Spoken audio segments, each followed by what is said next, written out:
Well, good morning and welcome to today's Strategic Farming Let's Talk Crops program. We're happy you joined us today for our session on strategies for winning the war against water hemp. These sessions are brought to you by the University of Minnesota Extension and generous support from the Minnesota Soybean Research and Promotion Council, along with the Minnesota Corn Research and Promotion Council. I'm Dave Nicolai. I'm a University of Minnesota Extension educator in field crops. I'm here along today with my co-host, Eric Yu. Eric is also a University of Minnesota Extension educator in field crops. Our panelist guests today are Dr. Debalin Sarangi from the University of Minnesota. He's Extension weed scientist at the University of Minnesota, along with Dr. Rodrigo Werle.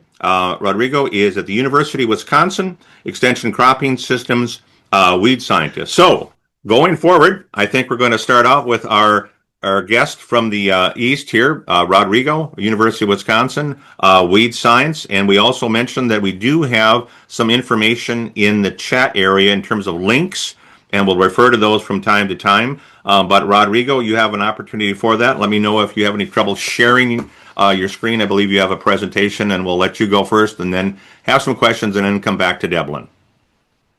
That sounds like a wonderful plan. So good morning, everybody. Dave, thank you so much for the introduction. Thank you all for having me here today. This is a very special morning here for me. I get to share the virtual stage with my dear friend and colleague, Dr. Debalin Sarangi. Debalin and I, we got to know each other back in 2012 when we were in graduate school in weed science. We did our PhDs at the same time. So for me, it's a true honor to be here co-presenting with him. And then the best part is that we get to be counterparts here, him working in Minnesota and myself working in Wisconsin here. So thank you all again for having me. Debalin, it's an honor to be here with you today. Same here. All right. Yep. Wonderful. So Dave and team, they invited me to come and share some of the things that we've learned as far as water hemp management goes. We've lost a couple battles. I still think we can win the war. Okay, so this is where this is going here as far as water hemp management goes, and this is what I'm going to try to share with you all today. Okay, so I'm going to be sharing some of the things for you all to consider as the 2026 growing season quickly approaches us. Before I start presenting, I always like to thank my team for the amazing work that they do, and also our sponsors. My program is heavily sponsored by the commodity groups, the Wisconsin Soybean Marketing Board, the Corn Growers Association, and also the National Checkoff, including the United Soybean Board. So, we're able to do a lot of the work that we do because of the grower support, as well as the tremendous support that we have from the crop protection industry. So I just want to give them a shout out and thank them for all the support. Without their support, we cannot hire all the amazing talent that do all the great work that I get to present to you all here today. So thank you to all that have supported us over the past 8 years since I joined the University of Wisconsin, Madison.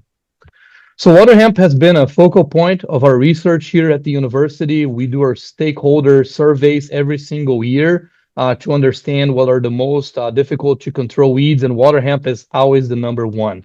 So water hemp is always the number one, as I just said. And number two is giant ragweed. So I think there's a lot of similarities between Wisconsin and Minnesota as far as troublesome weed species go.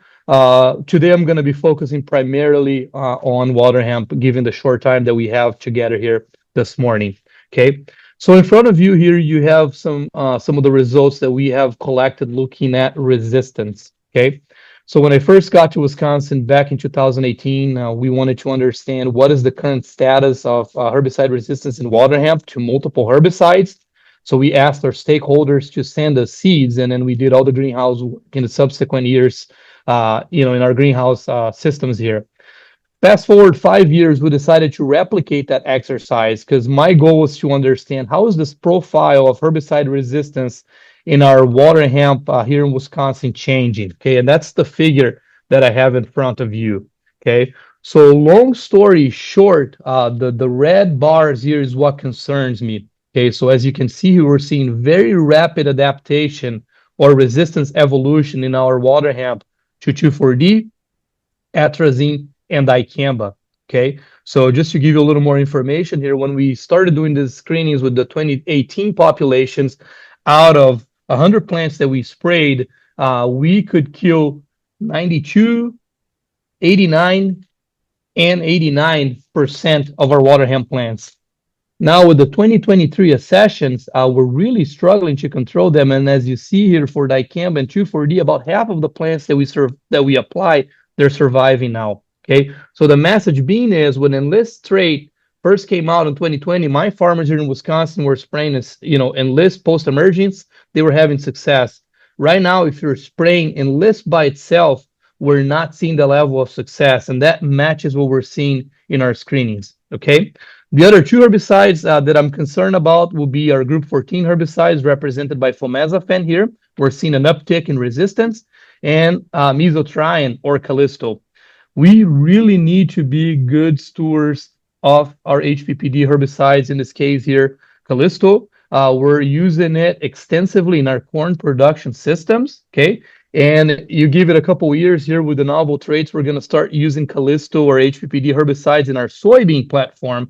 And I think, there are opportunities there for tank mixes, broadening, spectrum of weed control. But I also have concerns if we don't use Callisto properly. Because if we burn Callisto, I am concerned on what we're going to do with weed management in corn. So we need to be very good stewards of Callisto. That's a message that I want to convey here this morning.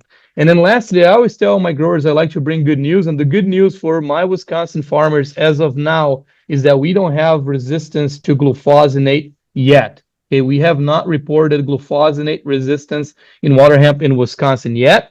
There are reports of resistance in Illinois. And then I'm going to let Dr. Sarangi provide a Minnesota update here after my presentation. So this is another herbicide that we need to be good stewards of, okay? So here's just some quick update with the latest resistance that we have documented here in Wisconsin. So I would say the four accessions or populations that you have in front of you are the four worst ones that we have in our screening program, okay, are the most challenging ones as far as herbicide resistance goes. So in this particular case, all these four accessions are resistant to 2,4-D applied post-emergence. They're also resistant to atrazine applied both, either pre-emergence or post-emergence. All four are also resistant to flumazafen or group 14 herbicides applied pre-emergence or post-emergence. So what I'm trying to say here is that resistance is not being confirmed only to herbicides applied post-emergence or foliar applied herbicides. We're also seeing resistance to our soil applied herbicides, okay? So we're seeing resistance, especially to this group 14s, that really concerns me, that we're seeing water hemp evolve resistance to our herbicides from group 14 that are soil applied. We're losing the length of residual because of resistance, and that concerns me, okay? For the first time here this winter, I stood in front of my stakeholders in Wisconsin, and we now have 3 populations where we have confirmed resistance to mesotrione or Callisto or group 27 herbicides applied post-emergence. That concerns me. And then lastly, for the first time here, we confirmed S-metolachlor resistance or resistance to our group 15 soil applied, okay? So this is what's going on here in Wisconsin. I think there's a lot of similarities probably in Minnesota and all over the Midwest, okay? So water hemp continues to adapt. Rodrigo, are we throwing the towel? Are you saying that we cannot control this anymore? No, that's not what I'm trying to say here.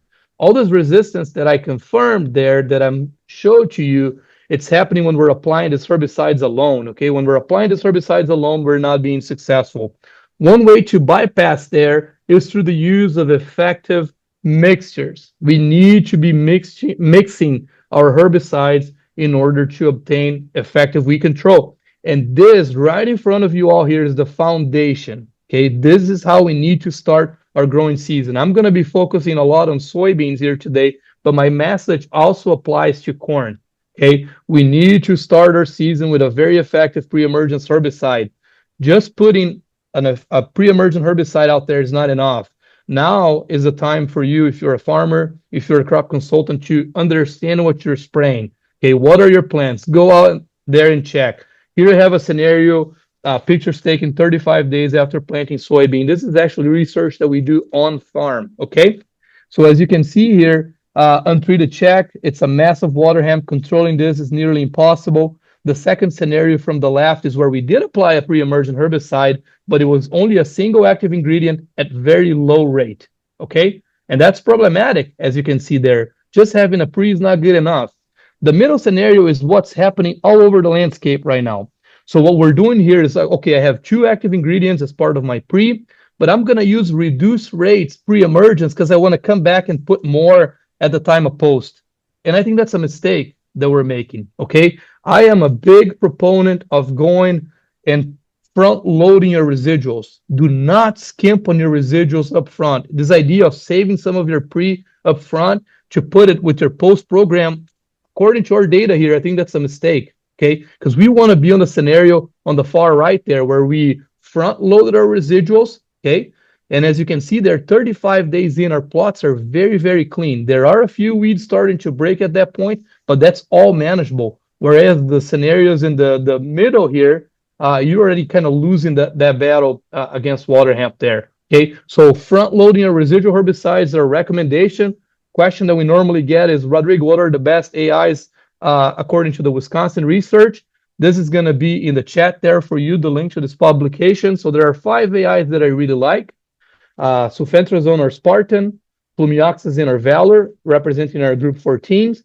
Then you move into your group 15 herbicides, Pyroxasulfone or Zidua, and then Metolachlor or Duo. These are the kind of 4 top performing. So if you're building your program, you want to have one from each side of action. So you want to have a group 14 representative and a group 15 representative.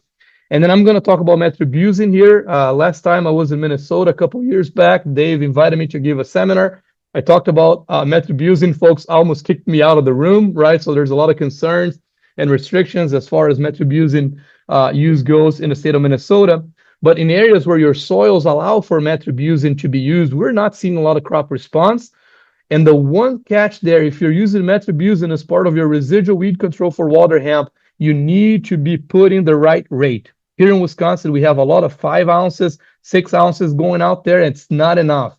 If you're banking on that metribuzin for residual control of water hemp, our research that we did over 15 states indicates that we need at least 8 ounces of metribuzin for effective residual control of water hemp. Okay, it doesn't apply to every single soil. I know there's a lot of restrictions out there. So, but if your soils allow for metribuzin use, and if you're using metribuzin as part of your residual weed control, you have to have the right rate of this product in order to be successful. Okay, and this is how I build my recommendation for my growers. So if you have water hemp, have a group 14, 15. The group 5 is in there in case you want to add it. Okay, so that's a possibility. But the one thing you don't see here for water hemp is the group 2 herbicides.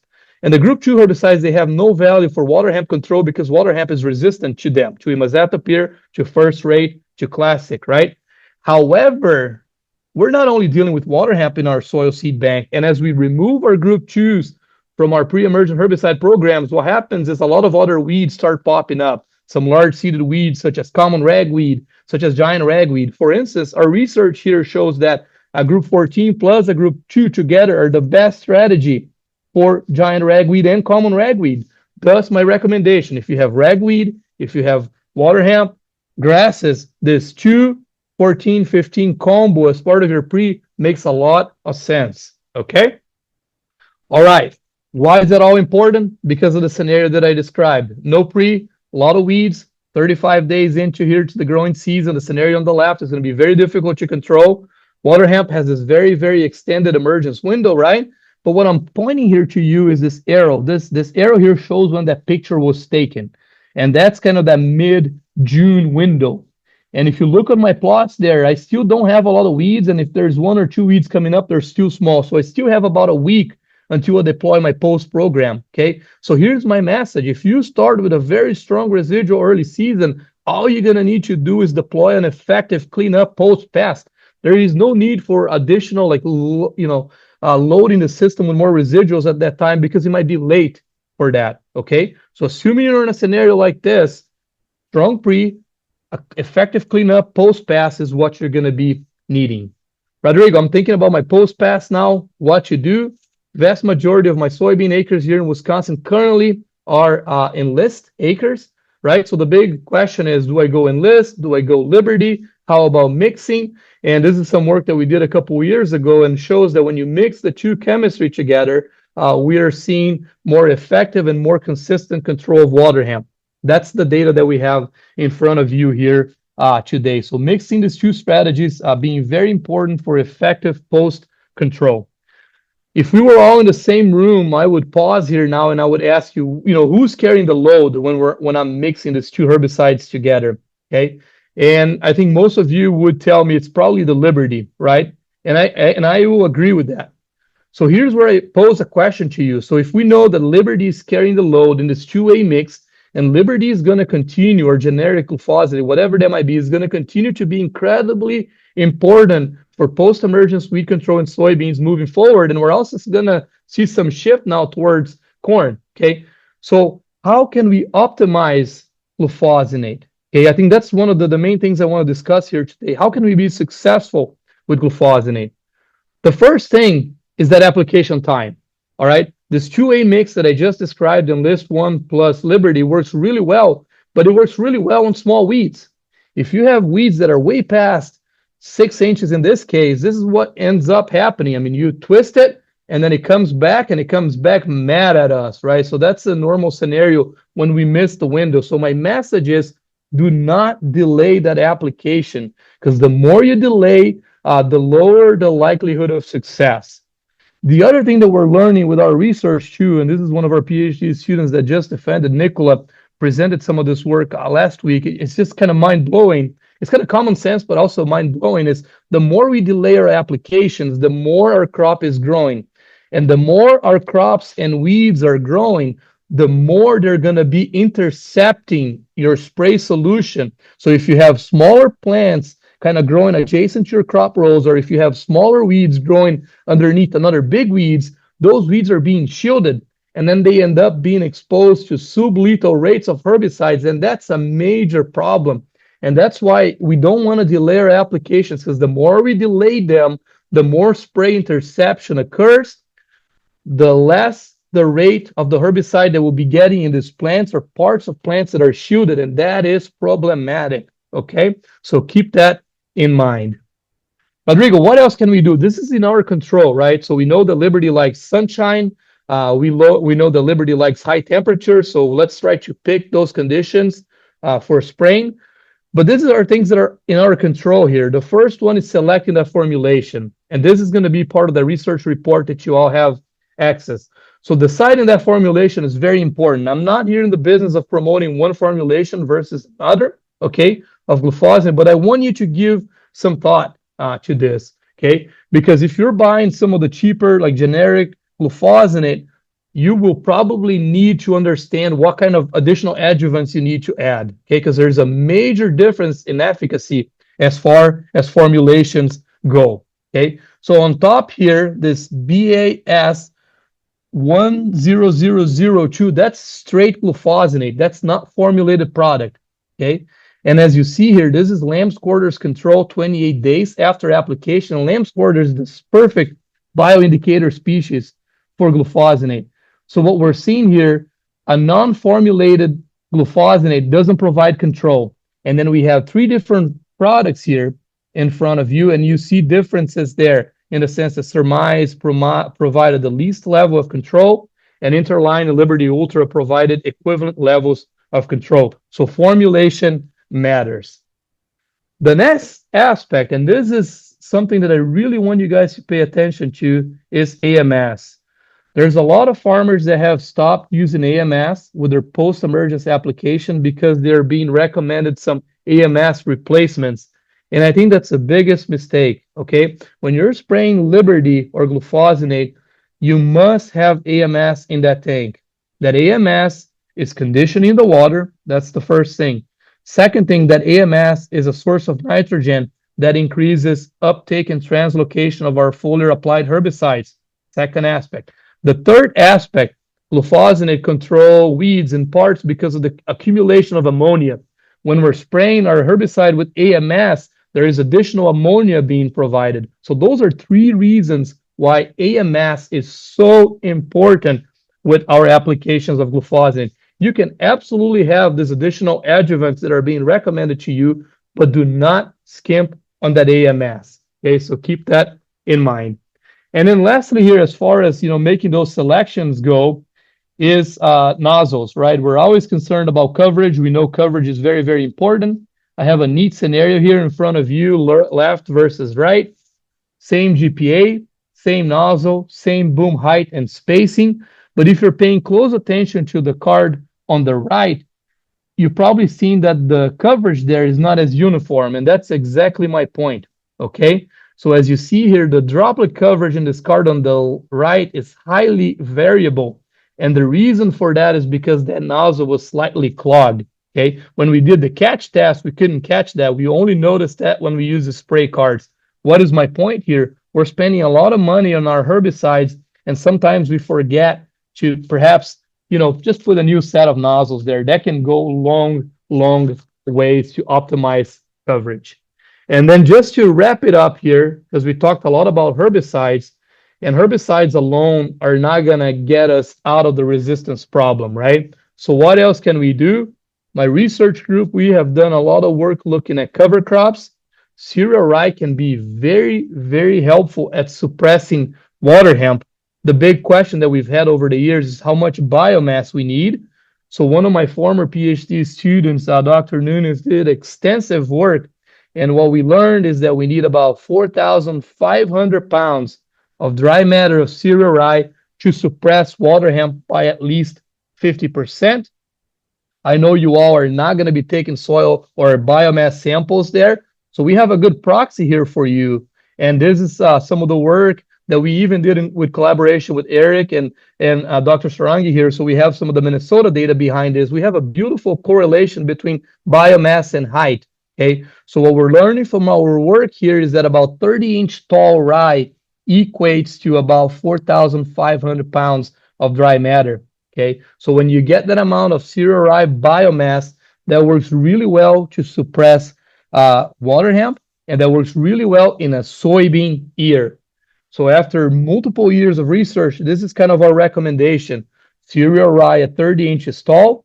I know some of the farmers want to plant really early, and especially the farther north you are, that window for growth is complicated, right? So what we're recommending our farmers here in Wisconsin is to plant early. They can plant late April and wait for about 2 weeks and then kill that rye without impacting soybean yield potential and helping us with water hemp management. So I wanted to share that with you, an additional strategy here, another little hammer that can help us fight herbicide-resistant weeds.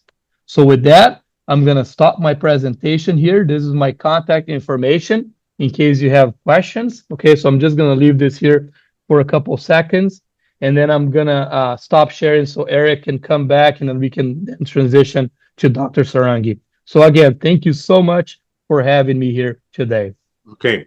Thank you, Rodrigo, and you'll hang in there. Eric, we've got about 7-8 minutes here. I'll keep the time, but do you want to prioritize some of the questions that came in? I do have one other question towards the end, but I'll let you go first, Eric. Yeah, so we have 2 questions here. The first one pertains to your resistance screening, where you saw about 50% resistance in your dicamba application. So the first question is, are you concerned with dicamba resistance getting worse with the recent registration of over-the-top dicamba products on tolerant soybean? Yeah, that's a really good question, Eric. As far as dicamba resistance goes, I am concerned about over-the-top applications of soybean, obviously, but where I'm concerned the most is in our corn systems. I've been getting a lot of calls from our growers that are relying on dicamba post-emergence in corn, and they're really struggling to get effective levels of control. So obviously, the over-the-top applications in dicamba-tolerant soybeans concern me, but the corn is my biggest concern. Historically, we used to use 2.5 ounces of status here in Wisconsin. My biggest recommendation, we should be a minimum of 5. And folks that are even spraying 5 ounces of status, for instance, they're not getting the control that they want to see. So this dicamba resistance is a concern, obviously in soybeans, but much more in our corn production systems, Eric. Thank you, Rodrigo. And then our second question, you talked about just front-loading your pre's and getting a good pre-program down. So there was a question for strong pre-application, have you found any adjuvants that assist with pre-strength? Yes, yeah. So that question has been coming up recently. There are some, and I don't know if we're talking about the same thing here, but there are some claims out there. There are certain adjuvants that will help enhance deposition. So that part, I see the value, right? Enhance deposition, that's okay. But then there's a claim that some of these adjuvants will help retain those residual herbicides in the top couple inches, and thus those herbicides will last for a longer period of time. We've done some work in the past couple years. We haven't seen consistent results yet. So where I'm going with this, because we compared multiple pre-herbicides, and then we compared with and without these adjuvants that claim that will extend the life of residuals in the soil. What we learned from that research is that the selection of the product and the rate of the product plays a bigger role than adding or not adding those adjuvants. So these adjuvants, they might have some value. We need to continue to do some work in those, but I think it's more important that folks first pick a really good pre-program and make sure they're applying the right rate than trying to fix it later with some other stuff, if I'm making sense here. Yep, no problem. We do have a few more questions, but to get things moving along, I think, Dave, I'm going to hand you the mic for that. I'm going to have one last question that came in a little bit earlier, Rodrigo. And, you know, a lot of this is centered around having traded soybeans. What do we have for suggestions if people are having conventional soybeans or non-GMO soybeans in situations with that when we don't necessarily have the luxury of having that trade in for an Enlist or Liberty? Any suggestions or recommendations? You probably have gotten similar questions maybe from time to time in Wisconsin. Yes, absolutely. No, we have a large group here of non-GMO growers, and that's a good question. So if they've been non-GMO growers for a long time, usually water hemp is not their main problem. You know, the ragweeds are problematic for those folks. So my recommendation as far as chemical selection goes is to go extra heavy on the residuals up front. That has been my biggest recommendation. I just put together kind of a slide deck for non-GMO growers. If anyone has interest, they can reach out. Happy to share with whoever is interested. So that very, very heavy residual herbicide is my recommendation. But the other thing for non-GMO growers, Dave, is across the Midwest, we're seeing this earlier trend of soybean planting. And that makes sense when we're chasing yield, but it makes a lot of sense when we're chasing yield with our traded soybeans. For our non-GMO growers, my biggest recommendation to them is plan a year ahead. So if you're in a rotation with corn, take advantage of that corn year so you have cleaner fields. Select cleaner fields for the non-GMO soybeans and do not rush that planting. Because if we're planting too early in April, we have all that flush of ragweed coming in, and we're going to be battling that.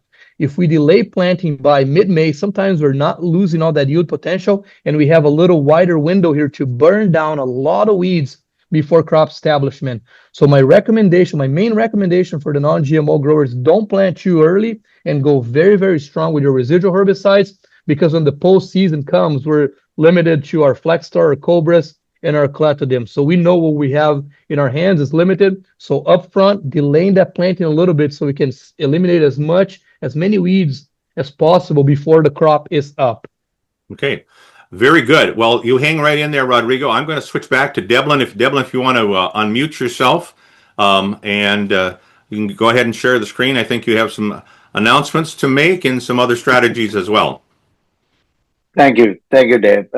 Thanks for having me.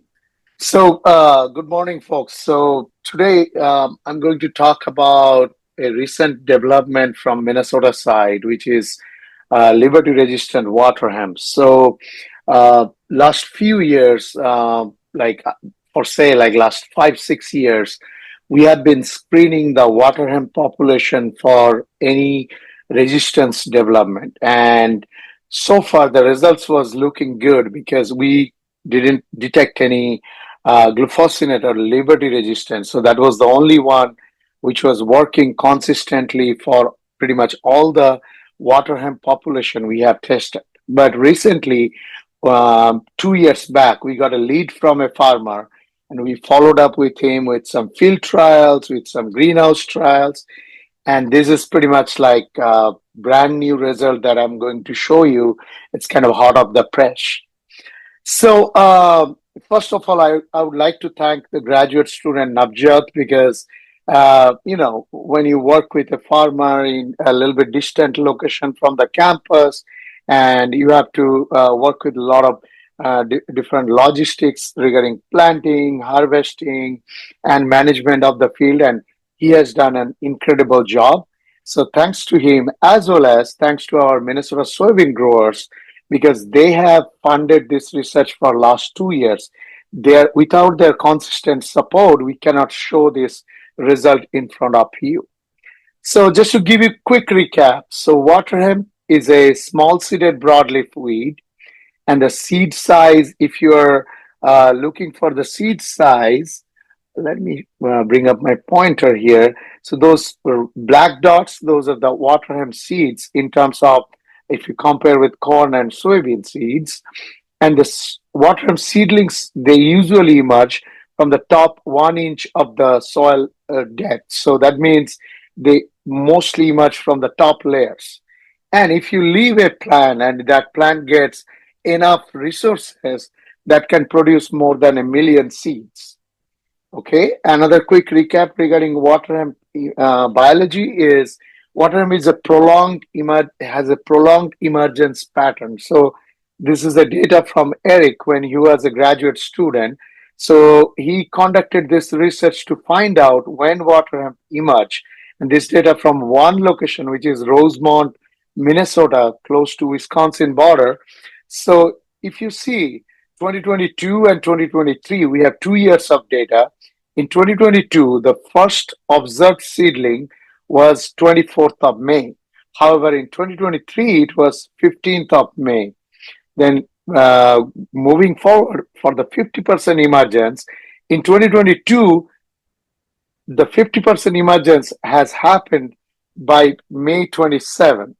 However, in 2023, it was by June 28, and 90% emergence, the fat tail that goes on, and it's like 5th of July for 2022 and 27th of July for 2023. So what is triggering this prolonged emergence? We looked at the rainfall or precipitation pattern in this location for those 2 years. If you look at here, in May in 2022, we got 2.5 inch rain between May 12 and May 26. That 14 days window got 2.5 inches of rain. So we believe that rain triggered all of the water emergence in one flash. That's why you see like by 27th of May, 50% emergence is done. Then in 2022, if you look in this graph, June was pretty dry. July was all right. So that's why some of the emergence we got later on, the 90% emergence was done by 5th of July. However, if you look at 2023, May was relatively drier compared to 2022, and June was good, and July was pretty wet.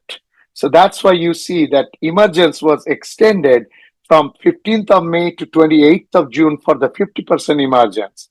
And then July was pretty wet, so rest of the emergence came later. So 90% emergence was done in late July. Okay, so we did a survey of 90 water hemp population in 2020 and 2021, and we found there are all sorts of resistance going on in those 90 populations. So there are all sorts of combinations going on. And in the center, these are 4 populations. Those were resistant to Raptor, Roundup, Atrazine, Flexter, Callisto 240, and Dicamba.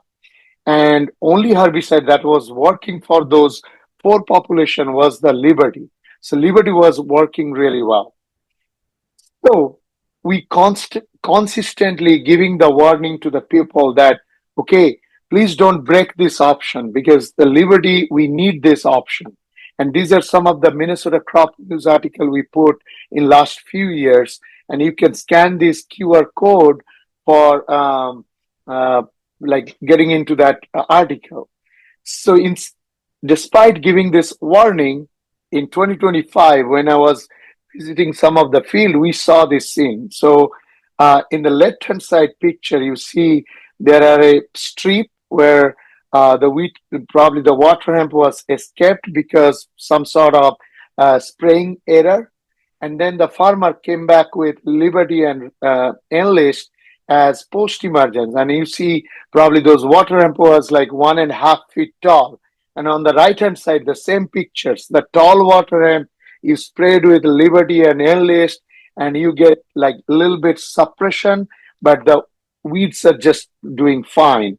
So despite giving all those warnings, people are still doing those things that is breaking this herbicide. So we have to be really proactive and make sure we do good job on stewardship of this herbicide Liberty.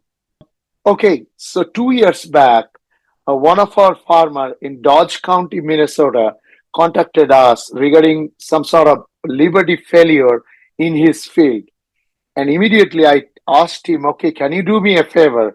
Can you leave a small area left without planting anything, but you can spray Liberty on that. That's fine.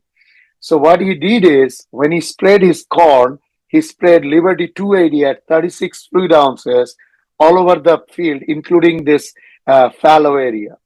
And he added 1.5 pound of AMS to the Liberty. So I went back to that field after 14 days, and this is how it looks like. So you see in that fallow area, the water hemp is surviving despite got hit by 36 fluid ounces of Liberty 14 days back. And those, I asked him, when you sprayed, what was the height of the weed? He said most of them were 2 to 3 inch tall. So they're well below the level recommendations, right?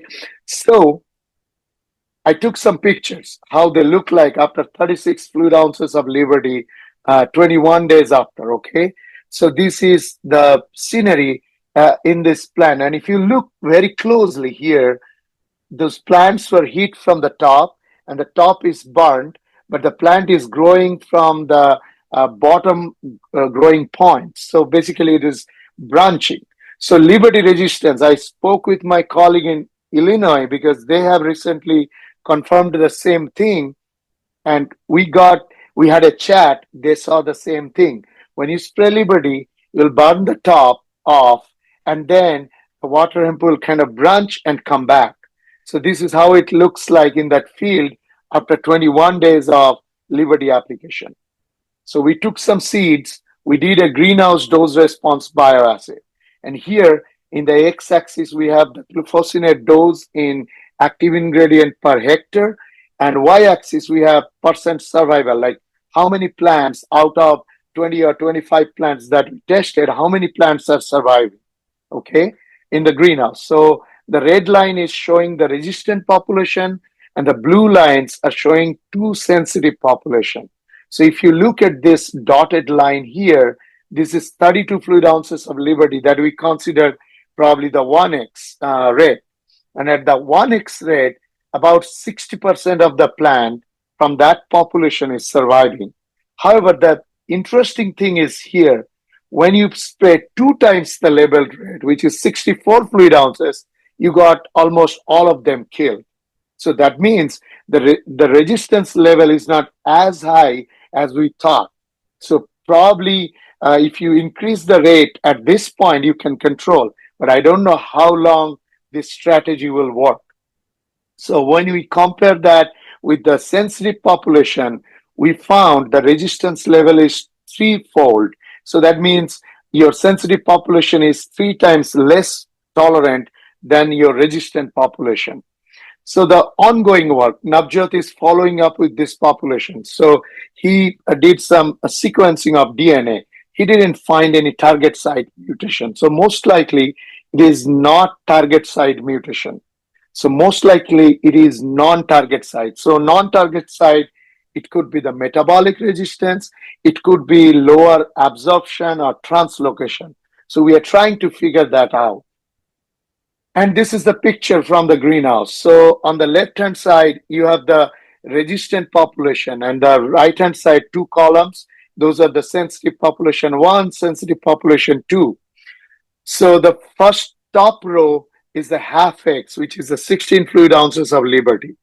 And the middle one is 32 fluid ounces of Liberty. And the bottom one is the 2 times, which is 64 fluid ounces of Liberty. So what do you see here? With 16 fluid ounces, all of the plants from the resistant population is surviving. And some of the plants from the sensitive one is surviving, and some of them are dead. But then in 1x, which is the 32 fluid ounces, again, pretty much 80% plant in this picture, they're surviving. However, in the sensitive one, all of them are dead. So that means our Liberty application at the greenhouse is working, but not for this resistant population. Then when you spray with 64 fluid ounces, all of them are dead. So we also checked what is the status for this population for other herbicides, like if they have reduced sensitivity to other herbicides. And this is another stunning thing. So if you look at here, we sprayed with 1 times and the 3 times level dose of those herbicides in the x-axis, and y-axis we have percent survival of those populations. So what you see here, atrazine, glyphosate, and Raptor, we have Pursuit, atrazine, and glyphosate, we have really high resistance in this population. However, if you look at the 1 times application, pretty much all of the herbicide, including 2,4-D, dicamba, Flexter, Callisto, there were some survival in this population. And then when you spray with the 3 times the level dose, there are some survival with 2,4-D and Callisto and Flexter too. So dicamba was the only herbicide that was killing at 3 times the rate. So that means this population is going to be very difficult to manage, because you see it is going to be resistant to pretty much all the available post-emergence option for the folks. So this is not the first case. The first case was recently reported by University of Illinois, and you can go online and read about their population. And I believe they found the same response in their population, like it is not highly resistant yet. You can kill it with increasing the dose, but again, this is probably not a sustainable practice. So last piece of information that I want to show you. So we went back to the farmer. We told him, yes, you got the Liberty resistance, but we want to put out a field trial, and we want to see if folks see like, okay, my Liberty is not working this year. What are my options left for spraying in soybean? So we took this approach. Okay, we spray 32 fluid ounces of Liberty to this population, and then what are the other post option or rescue option I have for this population? So for this experiment, what we did is we put dual at 1 pint, because we don't want to kill all the waterhemp. We want to slow down their emergence a little bit. We put dual 1 pint. We put Pursuit, because Pursuit will kill some of the lamb squatter there. So we put that as a pre. Then we came back at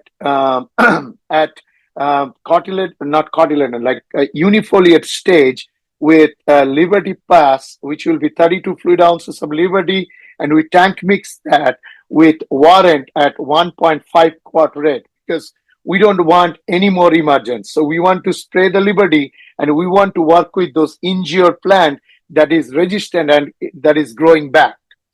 So then our treatment list looks like this. Liberty, again, at 32 fluid ounces. So this is 2 packs of Liberty. Liberty Ultra, because that is the new Liberty formulation that was coming to the market at that time. So 24 fluid ounces. Liberty at 43 fluid ounces. Then Enlist 2 pint. Enlist and Liberty tank mix. Roundup, Flexter, then Flexter and Liberty tank mix, and Cobra. And what we did is we applied those rescue treatments at different timing. So some plot got those rescue treatment at 7 days, some plot got them at 14 days, some plot got them at 21 days after the first failed Liberty application. So after the first application, we spaced them out for the second application of the rescue treatment. So this is how it looks like. it doesn't matter when you are spraying. Yeah, at 21 days, the control is going down a little bit compared to the 7 and 14 days, but statistically, they are similar. So whenever you spray at 7 days or 21 days, statistically, their control was pretty similar. Now look at the herbicide. In the x-axis on the right-hand side, we have all the herbicide treatments, and y-axis, we have the waterhemp control.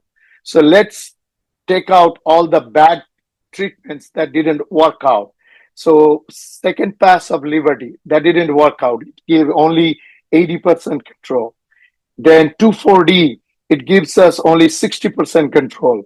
Roundup, it gave like 45% control. Flexter and Cobra, they are no good. So we took them out. So what are the best treatment here? So best treatment was Liberty at 42 fluid ounces. That gives us close to 90% control. So you have 32 fluid ounces at the beginning. You came back with 42 fluid ounces.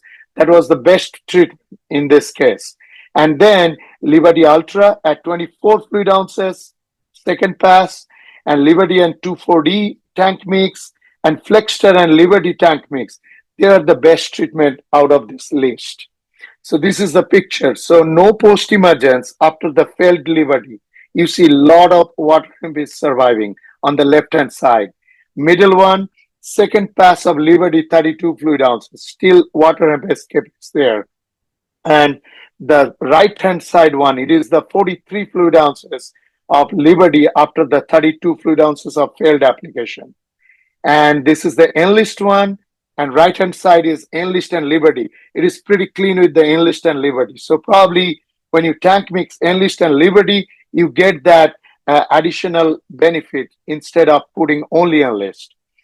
And same thing, Flexter, there are some survival. When you tank mix Flexter with Liberty, it is better control, but still there are some escapes. So last few things I want to talk. Managing target site resistance, it is very easy. And there is a presentation on the YouTube. You can go to this QR code. You can listen to Dr. Patrick Tranel. He talked about why to care about metabolic resistance, because target site resistance management is easy. Yeah, often the target site resistance, it shows the cross resistance to other herbicide due to same target site, but mixing and rotating is still effective for managing the target site resistance. However, if it is a metabolic resistance, the management is difficult. Yes, we still recommend mixing and rotating because this strategy alone will not prevent the metabolic resistance. I will warn you, no reduced rate application of herbicide because you'll stress them out, you'll promote the resistance. And also expose fewer number of weeds to the herbicide. That means you have to have some sort of non-chemical strategy to supplement your herbicide. Also, reduce the weed seed bank. Less number of weeds, less pressure on the herbicides. So I will quote Dr. Tranel here again before I finish this presentation. He said, continued stacking of different herbicide metabolism genes in weeds could be the beginning of the end of the chemical era of weed control. So we are breaking our herbicide option. We still have some options. We have to stewardship them. Pre-emergence herbicide, heavy investment on the pre's. Rotate your herbicides. I think we have to do those BMPs for taking care of these resistance issues. I think, Dave, I'll just stop here. Okay, thank you for the information. This is very helpful in terms of that, Debalin. Eric, I'm going to flip it back to you in terms of questions that came up. If you can sort them out a little bit and divvy them up appropriately back and forth between Debalin and Rodrigo, go ahead. Yeah, so I'm going to just start with this question regarding modeling, which me and Debalin and I have been working on, and we're soon hoping to publish. But the question is, the moisture forcing of germination makes sense, but are there any GDD models for the first round of germination? Would be useful to compare timing of first flush with timing of corn and soybean emergence. I can leave it to you, Debalin, and I can add anything, or I can kind of talk about what we've been doing. Yeah, so Eric was grad student. He was handling this project. Maybe Eric, if you want to go ahead. I think you can answer this question better. Yeah, I can just do a quick synopsis of the research that we did. Essentially, we developed a HTT model, which is a hydrothermal time model, which includes both soil temperature and soil moisture to be able to predict water hemp emergence. And so that'll be published soon. And Essentially, we were comparing that with cover crop and no cover crop. So for those that aren't applying cover crops into their field, they can kind of see what to expect based on a given years of weather data. And I know Dr. Rodrigo also had some HET model work as well back in 2014. So a lot of this work is published and is easily searchable. Yeah, so answering this thing, yes, moisture and growing degree days both promotes this thing. I wanted to make it a little bit simplified for the folks. That's why I took only the moisture data to show you instead of showing all those complex models. But I agree, yes, it is both growing degree days and moisture. And we did have a few questions that were answered independently, so I just want to re-ask some of these questions. There was a question, let's see, just flipping through all the questions right now. Okay, so regarding the resistance work that Navjot did, was there any of this resistance work done with 3 pounds of AMS and 20 gallons per acre per label recommendation? So what were the specific parameters? So that's a very good question. So no, for AMS we used always like 1.5 pound, but I really want to test that 3 pound thing and see how much benefit we get out of that additional AMS. But the 20 gallons per acre, yes, we tried that and we saw a pretty similar effect with 15 gallons and 20 gallons. So for this population, because I told you the resistance level is not as high as we expected initially, but still it is resistant. So the 20 gallons probably won't help for this population, but some other population which is on the age that can still be controlled with 1 times the rate, maybe increasing the carrier volume will give you a little bit better coverage, better control. But for this population, we didn't see much effect with the 20 gallons. Eric, may I interject here? I think Yeah. Yeah, I think Debalin hit the nail. I think one point I want to make is that the person that asked the question kind of said that 20 GPA is the label recommendation. I just want to clarify that's not the case. The label for Liberty is actually 15 GPA. Okay, so because we get a lot of these questions of 15 versus 20, and similar to what Debalin just said, we see equivalent performance with 15 versus GPA or 20 GPA. So my standard recommendation is that 15 GPA. Okay, so there's no need to dilute it down even more. So the 15 GPA with a good load of AMS tends to do a good job. I hear a lot about this 20 GPA as kind of like a fallback mode. So, oh, you didn't spray at 20 GPA, that's why you don't have good control. That's not true. So I just want to convey that a 15 GPA is very important, but you got to hit those weeds at the right size. Because if they're bigger, going 20 GPA is not going to fix that problem. So I just want to put that here real quick. I wanted to throw a question in basically to Rodrigo. You've done a lot of work in the past looking at pre-evaluation. Now, our coworkers in other states and in industry are developing a number of pre's coming to the market that are specifically for amaranthus and in different areas. Going forward, any recommendations to growers and consultants in how to look at some of these newer pre's? Should they look for certain sites of action? And what about rotation of some of these modes of actions and so forth, even in a pre-program, rather than going back to the same thing again and again? Any comments there, observations on some of your pre-work? Yeah, that's a good question, and I'm gonna Debalin come in and then complement there. But I think as far as pre-work goes, a new molecule, I would say a new molecule that we're looking at would be Conventra there. Right, so that's a new site of action coming into the market. It's very pigweed specific. It is going to be a residual herbicide ahead of corn and soybeans. It's an okay molecule as far as pigweed control goes, but it's very specific to pigweeds. I just want to say it's not a true new AI because it's been used in Europe for 20 years now. It's already registered in Argentina, for example. So there's excitement. But the one catch there, David, and I think you hit the nail. We're not going to be recommending this herbicide alone. It's always going to be part of a tank mixture. And then kind of alluding to what Debalin said at the end of his talks, our biggest recommendation, if you're finding something that worked very well for you this year, rotate it, next year when you go back to that crop. So find good mixes and then try to rotate those mixes as often as you can. And Debalin, I'll let you chime in.